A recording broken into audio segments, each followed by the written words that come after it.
படக்கட்டுரை எழுதுகையில் அங்குள்ள உரைக்குமிழ் வாசகத்தை கட்டாயம் பயன்படுத்திட வேண்டும். மேலும் படக்கட்டுரையில் இரட்டை மேற்கோள் குறியும், இரட்டை மேற்கோள் குறி தொடங்கியிருக்கணும், முடித்திருக்கணும், காட்புள்ளி இருக்கணும். இந்த விவரங்களை கருத்தில் கொண்டால் நாம் அருமையான படக்கதை எழுதிவிடலாம்.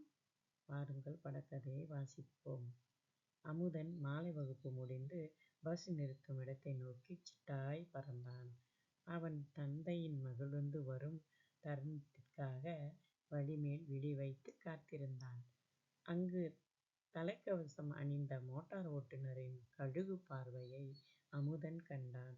வெகு நேரமாய் ஒருவன் இந்த பெண்ணை பார்த்து கொண்டே இருக்கிறான்.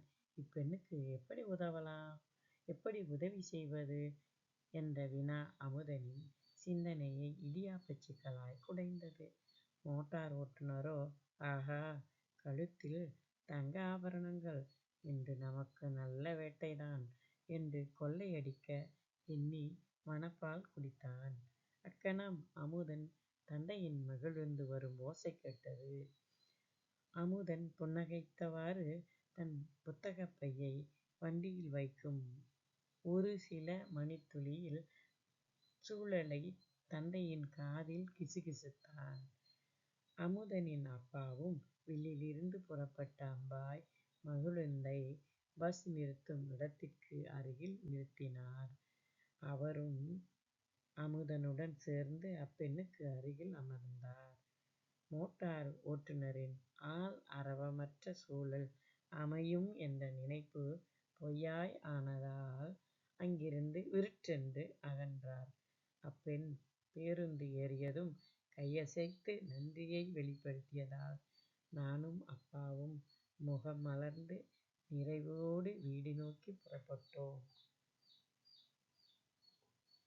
கதை எழுதும்போது கதையில் திருப்பம் இருக்கணும். அதை நம்ம நினைவில் வைத்து எழுத வேண்டும். சரிங்களா? கதை இப்படி தான் முடியும். எப்படின்னா, இந்த பையன் போய் சண்டை கொடுக்குற மாதிரி இருக்கும்னு ஆனால் மாணவர் சண்டை கொடுத்தலெல்லாம் சாத்தியப்படாதல்லவா? ஆகவே கதையை வேறொரு பக்கம், அதாவது திருப்பம் வைத்து எழுதுவது தான் கதை. முயலுங்கள், கதை எழுதுவோம். வாழ்த்துக்கள் மாணவர்களே.